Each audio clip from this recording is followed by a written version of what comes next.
Hello everyone. आज the wise institute team की तरफ से आपके लिए बायोलॉजी का पहला टॉपिक कोशिका एवं ऊतक आपके सामने पेश है।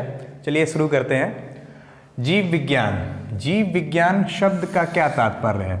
जीव विज्ञान शब्द का तात्पर्य है, ये दो शब्दों से मिलकर बना हुआ है, जीव और विज्ञान।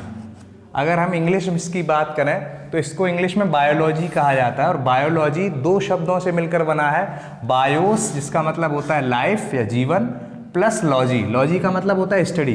तो हम कह सकते हैं कि बायोलॉजी या जीव विज्ञान जीवन के विज्ञान को कहा जाता है, जीवन के अध्ययन को बायोलॉजी कहा जाता है। ठीक है, तो बायोलॉजी शब्द का सबसे पहले प्रयोग, सर्वप्रथम प्रयोग 1801 ईस्वी में फ्रांसीसी वैज्ञानिक, फ्रांस के वैज्ञानिक थे, उनका नाम था लेमार्क। फ्रांस के वैज्ञानिक लेमार्क ने 1801 ईस्वी में सबसे पहले बायोलॉजी शब्द का प्रयोग किया था। और जर्मनी के एक वैज्ञानिक थे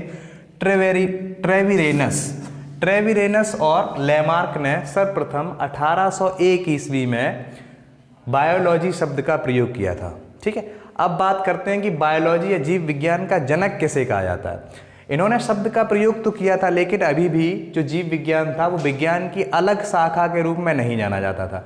ठीक है, तो क्या हुआ कि जीव विज्ञान को विज्ञान की अलग शाखा के रूप में सबसे पहले अरस्तू ने पहचान दिलाई। अरस्तू ने जीव विज्ञान को विज्ञान की एक अलग शाखा के रूप में पहचान दिलाई, जिस कारण से अरस्तू को जीव विज्ञान का जनक कहा जाता है। अरस्तू को जीव विज्ञान का जनक कहा जाता है। ठीक है, याद रखेंगे कि सर्वप्रथम प्रयोग, जीव विज्ञान शब्द का सर्वप्रथम प्रयोग लेमार्क और ट्रेविरेनस ने किया, जबकि जीव विज्ञान का जनक अरस्तू को कहा जाता है। पॉज कर दे। अभी आपने पढ़ा जीव विज्ञान में जीवों का अध्ययन किया जाता है। जीव क्या है? जीव क्या है, ये एक बहुत ही जटिल प्रश्न है कि हम जीव को कैसे परिभाषित कर सकते हैं। लेकिन जीवों के कुछ लक्षण होते हैं, उससे हम पता कर सकते हैं कौन सी वस्तु सजीव है या कौन सी निर्जीव है। तो हमें जीव विज्ञान में जीवों का अध्ययन करना है तो हम सजीव वस्तुओं का अध्ययन करेंगे, निर्जीव का नहीं। तो हम देखते हैं कौन कौन से ऐसे लक्षण होते हैं जिससे हम पता कर सकते हैं कि जीव सजीव है या निर्जीव है। ठीक है, देखते हैं सजीवों के लक्षण।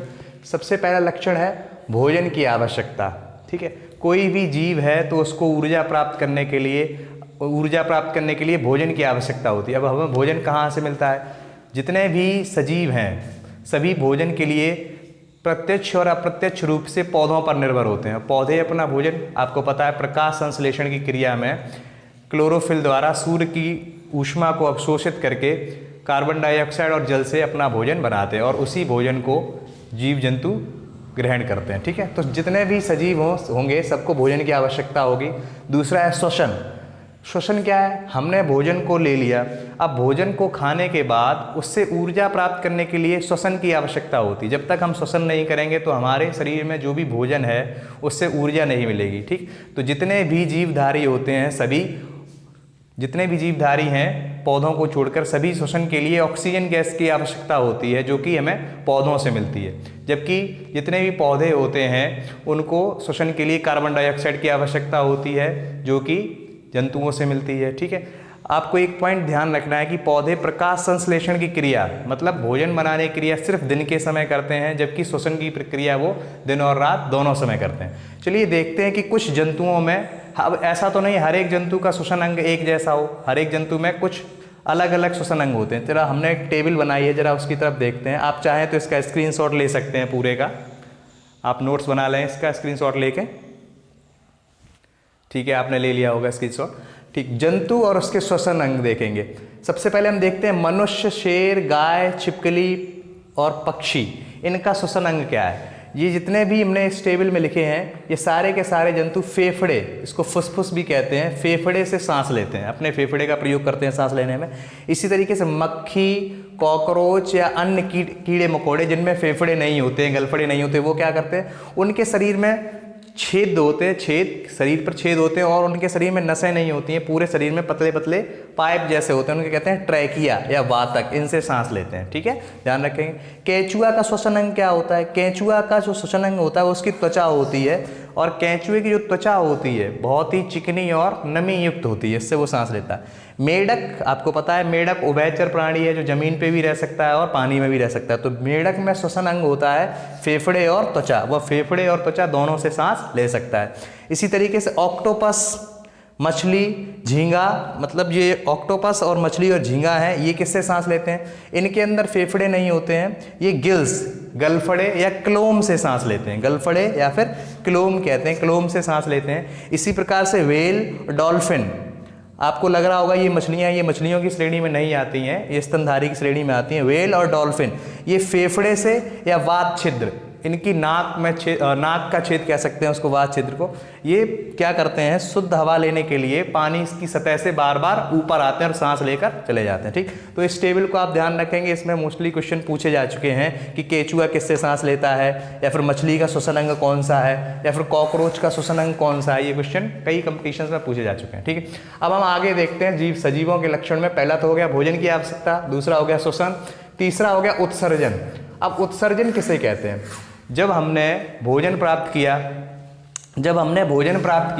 भोजन प्राप्त करने के बाद हमने उसको पचा लिया, उससे ऊर्जा ले ली। अब कुछ अपशिष्ट पदार्थ जो हमारे शरीर में रह गया है वो हम सजीवों के लिए, हमारे लिए नुकसानदायक होता है, तो उसको शरीर से निकालना ही उत्सर्जन कहलाता है। जिस प्रकार आपके शरीर में पसीना निकलता है वो भी एक उत्सर्जन का उदाहरण है। ठीक है, जिस प्रकार मल मूत्र त्यागते हैं वो भी उत्सर्जन का ही उदाहरण है। तो मनुष्यों में अगर आपसे पूछा जाए कि उत्सर्जन का मुख्य अंग कौन सा है, तो उत्सर्जन का मुख्य अंग वृक्क होता है। कौन सा होता है? वृक्क। वृक्क को किडनी भी कहते हैं। ठीक, ऐसे ही पौधों का उत्सर्जन किस प्रकार होता है? पौधे क्या करते हैं? उत्सर्जन के रूप में अपनी पत्तियां गिरा देते हैं। ठीक है, कुछ अपशिष्ट पदार्थों को ऐसे स्थान पर इकट्ठा कर लेते हैं जो उससे वो हानि ना पहुंचाए, या फिर अपने आसपास मिट्टी में अपने उत्सर्जी पदार्थ छोड़ देते हैं, या फिर आपने देखा होगा पौधों पे गोंद जैसा पदार्थ, चिपचिपा पदार्थ निकलता है, वो उसका उत्सर्जी पदार्थ होता है। इसी प्रकार अगला लक्षण है उद्दीपन के प्रति अनुक्रिया। उद्दीपन क्या होता है? हमारे पर्यावरण में कोई भी वह परिवर्तन जिसके प्रति हम अपना एक प्रतिक्रिया करते हैं उसे हम उद्दीपन कहते हैं। पेड़ और पौधे और जानवर दोनों ही उद्दीपन के प्रति अनुक्रिया करते हैं। किस प्रकार? जैसे मान लीजिए आप रास्ते में जा रहे हैं और आपके पैर में कोई कांटा चुभ जाता है, तो कांटे ने उद्दीपन का काम किया और आपने अपना पैर तुरंत वहां से हटाया, तो आपके पैर ने उसके प्रति अनुक्रिया दी है। जैसे मान लीजिए आपके सामने कोई बहुत ही स्वादिष्ट भोजन रखा हो जो आपको बहुत पसंद है, तो उस भोजन को देखते ही आपके मुंह में पानी आ जाता है, तो ये क्या है? उद्दीपन के प्रति अनुक्रिया। अब पेड़ पौधे कैसे उद्दीपन के प्रति अनुक्रिया करते हैं? जैसे छुई मुई का पौधा है, अगर आपने जैसे उसको छुआ तो एकदम से वो मुरझा जाता है, तो इसका मतलब क्या है? उसने भी उद्दीपन के प्रति अनुक्रिया को दर्शाया है। ठीक है, नेक्स्ट पॉइंट है गति। गति क्या है? जितने भी सजीव हैं वो एक स्थान से दूसरे स्थान तक जा सकते हैं अपने भोजन की प्राप्ति के लिए, अपनी रक्षा करने के लिए एक स्थान से दूसरे स्थान तक जाते हैं। लेकिन पेड़ पौधे गति नहीं दिखा सकते, लेकिन वो अपने कुछ भागों में गति को प्रदर्शित करते हैं। जैसे कि पेड़ पौधे की पत्तियों का हिलना, सूरजमुखी के फूल का सूर्य की दिशा में घूमना, ये सब उसकी गति का ही उदाहरण है। वो एक स्थान से दूसरे स्थान नहीं जा सकते लेकिन गति को प्रदर्शित करते हैं। अब अगला है सजीवों के लक्षण में वृद्धि। वृद्धि क्या होती है? शरीर का विकास होना। जैसे कि कोई जब नवजात शिशु पैदा होता है तो धीरे धीरे वो वयस्क होता है, वयस्क होने के बाद वो वृद्ध हो जाता है। तो ऐसे ही पौधों में, पौधे का बीज जब जमीन में डाला जाता है तो उसमें अंकुर निकलता है, पौधा बनता है और बड़ा पेड़ बन जाता है। ठीक, ये कहते हैं वृद्धि। लेकिन निर्जीवों में ये सारे गुण नहीं पाए जाएंगे। अब है प्रजनन। प्रजनन क्या है? अपने समान संतान उत्पन्न करना प्रजनन कहलाता है। प्रजनन की प्रक्रिया पृथ्वी पर जीवन को निरंतर बनाए रखने के लिए अत्यंत आवश्यक है। अगर सभी जीवधारी प्रजनन करना बंद कर देंगे तो एक समय ऐसा आएगा जब पृथ्वी पर जीवधारी विलुप्त हो जाएंगे। ठीक है, अब प्रजनन पौधों में किस प्रकार से होता है? कलम के द्वारा भी हो सकता है। कलम का मतलब है किसी पौधे के तने को काटकर जमीन में लगा दें। जैसे कि गुलाब में प्रजनन कलम के द्वारा होता है, किसी किसी में कलिका के द्वारा। कलिका मतलब आंख या बर्ड कह सकते हैं। जैसे कि आलू जब जमीन में बोया जाता है तो उसके जो आलू होता है उसमें ये देखा जाता है कि इसमें आंख है या नहीं, तो कलिका के द्वारा आलू। इसी प्रकार पत्ती के द्वारा एक पौधा होता है ब्रायोफिलम, जिसको पत्थर चटा भी कहते हैं। उसमें उसके पत्ते को अगर आप जमीन पर रख दोगे, कुछ दिनों बाद उसको जैसे ही उपयुक्त वातावरण मिलेगा उसकी पत्तियों से ही जड़ें निकलना प्रारंभ हो जाती। और कुछ पौधों को जड़ द्वारा हम उगा सकते हैं, जैसे कि शकरकंद हो गया। इसी प्रकार मनुष्यों में भी प्रजनन, या फिर हम कह सकते हैं जीवों में भी प्रजनन अलग अलग प्रकार से होता है। जैसे कि कुछ जीव ऐसे होते हैं जिनके शरीर पर बाल पाए जाते हैं और जिनके कान दिखते हैं। वो क्या करते हैं, वो बच्चों को जन्म देते हैं, ठीक है, बच्चों को जन्म देते हैं और दूध पिलाते हैं, इनको स्तनधारी कहते हैं। कुछ जंतु ऐसे होते हैं जिनके शरीर पर बाल नहीं पाए जाते हैं और उनके कान नहीं दिखते हैं, तो क्या करते हैं, वो अंडज होते हैं, वो अंडों को जन्म देते हैं, बच्चों को जन्म नहीं देते हैं, ठीक। इस प्रकार अगला पॉइंट है मृत्यु। अब मृत्यु क्या है, जो भी सजीव होगा वो एक समय ऐसा आएगा जब उसकी मृत्यु हो जाएगी, उसका जीवन समाप्त हो जाएगा। तो ये थे कुछ जीवों के लक्षण, ठीक है, ठीक है। मुख्य रूप से जीव विज्ञान को दो भागों में बांटा गया, जंतु विज्ञान और वनस्पति विज्ञान। जंतु विज्ञान जीव विज्ञान की वह शाखा जिसमें सभी जंतुओं का अध्ययन किया जाता था, ठीक है, जिसके जनक अरस्तु थे। और वनस्पति विज्ञान के अंतर्गत सभी पेड़ पौधों का अध्ययन किया जाता था, इसके जनक थियोफ्रेट्स थे। कौन थे, थियोफ्रेट्स थे। लेकिन जब भी जीव जंतुओं को पौधों और जंतुओं में भी बांट दिया गया, लेकिन फिर भी क्या हुआ, कुछ जंतु या जीवधारी ऐसे थे जो ना कि पूरी तरीके से जंतुओं में जा पहुंच रहे थे और ना ही पूरी तरीके से वनस्पति के अंतर्गत आ रहे थे। तो क्या हुआ, तब एक वैज्ञानिक अर्नेस्ट हैकल, E.H. हैकल ने 1866 ईस्वी में, अर्नेस्ट हैकल ने 1866 ईस्वी में एक नए जगत की खोज की जिसका नाम प्रोटिस्टा रखा गया। क्या रखा गया, प्रोटिस्टा। अर्नेस्ट हैकल ने 1866 में प्रोटिस्टा जगत की खोज की या प्रतिपादन किया। इस प्रोटिस्टा जगत की खास बात क्या थी कि इसमें सभी एक कोशीय जीव थे। ऐसे जीव थे जो सिर्फ सिंगल सेल से, एक कोशिका से मिलकर बनते थे, ठीक है। फिर क्या हुआ, 1969 ईस्वी में R.H. विटेकर, वैज्ञानिक थे R.H. विटेकर ने दो और नए जगत की खोज की।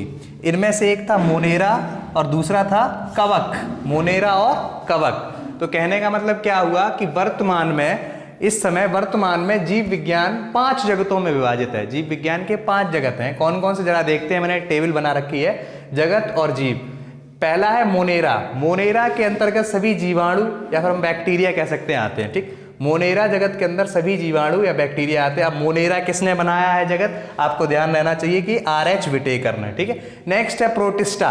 प्रोटिस्टा जगत के अंतर्गत कौन कौन आता है, अमीबा, पैरामीशियम, इस तरीके के जीव आते हैं। और प्रोटिस्टा जगत किसने बनाया, प्रोटिस्टा जगत अर्नेस्ट हैकल ने बनाया है, E.H. हैकल ने। इसमें सारे के सारे एक कोशीय जीव होते हैं। फिर है कवक, जिसको फंगाई भी कहते हैं। कवक किसने बनाया था ग्रुप, कवक बनाया था R.H. विटेकर ने। और कवक के अंतर्गत फफूंद, मशरूम, ऐसे जीव आते हैं, ठीक है। नेक्स्ट है पादप। ये तो पहले से ही पता है कि पादप, पादप मीन्स वनस्पति, पेड़ पौधे, या फिर है अगला प्राणी, इस जंतु, ठीक। अरस्तु ने बनाया था इसको, और इसका जनक था थियोफ्रेट्स। तो पादप या प्लांटी के अंतर्गत सारे पेड़ पौधे आते हैं और प्राणी एनिमेलिया ग्रुप के अंतर्गत सारे जंतु आते हैं, ठीक। तो ये 5 बड़े बड़े विभाजन कर दिए गए। इनका भी आगे विभाजन होता है, लेकिन 5 जगत बना दिए गए। वर्तमान में हम कह सकते हैं जीव विज्ञान 5 जगतों में विभाजित है, ठीक है। नेक्स्ट पॉइंट हम देखते हैं कि एक स्वीडन के वैज्ञानिक थे कैरोलस लीनियस, स्वीडिश वैज्ञानिक थे कैरोलस लीनियस। इन्होंने अपनी पुस्तक लिखी थी एक सिस्टेमा नेचुरे नामक पुस्तक लिखी थी। इस पुस्तक में इन्होंने क्या किया था कि सभी जीवों को पादप एवं जंतु जगत में विभाजित किया था। इन्होंने जितने भी जीव थे उस समय के सभी को पौधे और जंतु में विभाजित कर दिया था और किसी में नहीं बांटा था। इनको वर्गीकी का पिता भी कहा जाता है। अगर आपसे पूछा जाए कि वर्गीकी का जनक या वर्गीकी का पिता या फादर ऑफ टैक्सोनॉमी किसे कहा जाता है, तो father of taxonomy Carolus Linnaeus को कहा जाता है। क्यों कहा जाता है, क्योंकि इन्होंने सभी जंतुओं को, जीवधारियों को वैज्ञानिक नाम दिए।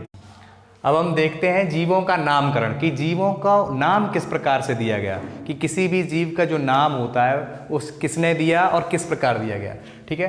तो सबसे पहले 1753 ईस्वी में कैरोलस लीनियस, जो मैंने अभी आपको पहले ही बताया कि कैरोलस लीनियस स्वीडिश वैज्ञानिक थे, स्वीडन के रहने वाले थे, ठीक है। कैरोलस लीनियस ने सबसे पहले द्विनाम पद्धति को विकसित किया। द्विनाम पद्धति का मतलब क्या है, इसको इंग्लिश में कहेंगे बायनोमियल नोमेनक्लेचर। मतलब हर एक जीवधारी को 2 नाम दिए गए, 2 नामों में बांटा गया। इसमें से पहला नाम जो उसका होता था वो उसके वंश का होता था और दूसरा नाम उसकी जाति का होता था। पहला नाम उसके वंश यानी जीनस का, दूसरा नाम उसकी जाति यानी स्पीसीज का। और जो शब्द हुआ करता था जिससे मिलकर नाम बना करता था वो शब्द लैटिन भाषा के शब्द से लिया गया था। किस भाषा के शब्द से? लैटिन भाषा के शब्द से लिया गया था। इस प्रकार से किसी भी जीवधारी का जो वैज्ञानिक नाम था उसे दो भागों में लिखा जाता था, जिसमें पहला नाम उसके वंश का और दूसरा नाम उसकी जाति का होता था। और इस पद्धति को द्विनाम पद्धति कहा गया, बायनोमियल नोमेनक्लेचर। और यह पद्धति किसने दी? यह पद्धति कैरोलस लिनियस ने दी, जिसे वर्गीकी का जनक भी कहा जाता है। ठीक है, देखते हैं कि किस प्रकार इनके नाम लिखे जाते हैं। जैसे मैंने एक टेबल बनाई है, जीव, इधर वैज्ञानिक नाम, और वैज्ञानिक नाम दो भागों में होता है, पहला नाम वंश का और दूसरा नाम उसकी जाति का। जिस प्रकार मैंने लिखा है मनुष्य, मनुष्य को वैज्ञानिक नाम क्या है? उसके वंश को कहते हैं होमो और जाति सैपियंस। तो कहने का मतलब ये हुआ मनुष्य का वैज्ञानिक नाम है होमो सैपियंस, इकट्ठा बोला जाएगा होमो सैपियंस। इसमें पहला जो भाग है वो उसके वंश का नाम होता है और दूसरा जाति का नाम। इसी प्रकार से कमल, कमल का वैज्ञानिक नाम है नेलेम्बो न्यूसीफेरा। इसमें आप बताएंगे कौन सा इसका जाति का नाम है, कौन सा इसके वंश का नाम है। ठीक है, नेक्स्ट है गेहूं, ट्रिटिकम एस्टिवम। इसी प्रकार मोर, पावो क्रिस्टेटस। बाघ, पैंथेरा टिग्रिस। ये कुछ मैंने आपको टेबल में बना दिए हैं, बाकी मैं 3-4 के नाम ले रहा हूं, आप उसको कमेंट में आप बताएंगे कि इनका नाम क्या है। आपको बताना है आम का वैज्ञानिक नाम क्या है, मेढक का वैज्ञानिक नाम क्या है, धान का वैज्ञानिक नाम क्या है और सरसों का वैज्ञानिक नाम क्या है, तथा गाय का वैज्ञानिक नाम क्या है। इन 5 के नाम, इन 5 के वैज्ञानिक नाम आप कमेंट में बताएंगे, वीडियो के नीचे कमेंट में बताएंगे कि आम का वैज्ञानिक नाम क्या है, मेढक का वैज्ञानिक नाम क्या है, धान का वैज्ञानिक नाम क्या है, सरसों का वैज्ञानिक नाम क्या है और गाय का वैज्ञानिक नाम क्या है। इसके साथ साथ आप ये भी बताएंगे कि इसमें कौन सा उसकी वंश का नाम है और कौन सा उसके जाति का नाम है। ठीक है, नेक्स्ट पॉइंट हम देखते हैं कि कुछ वैज्ञानिकों द्वारा लिखी गई पुस्तकें। कभी कभी एग्जाम में पूछ लेता है कि यह पुस्तक किस वैज्ञानिक ने लिखी है, तो हम देखते हैं। सबसे पहले है अरस्तु। अरस्तु के द्वारा कौन सी पुस्तक लिखी गई? अरस्तु ने पुस्तक लिखी है हिस्टोरिया एनिमेलियम, हिस्टोरिया एनिमेलियम। अब आप इसको याद कैसे रखोगे कि अरस्तु ने कौन सी पुस्तक लिखी है? हिस्टोरिया का मतलब है इतिहास से, एनिमेलियम, एनिमल का मतलब है जंतु से। तो आपको मैंने पहले ही बताया कि जंतु विज्ञान का जनक किसे कहा जाता है? अरस्तु को। तो जंतुओं से संबंधित जो पुस्तक लिखी है, जंतुओं की जो हिस्ट्री लिखी है, एनिमल की जो हिस्ट्री लिखी है, वो किसने लिखी है? अरस्तु ने, क्योंकि इन्हें जंतु विज्ञान का जनक भी कहा जाता है। ऐसे ही अगला है थियोफ्रेस्टस। थियोफ्रेस्टस ने कौन सी पुस्तक लिखी है? Historia plantarum.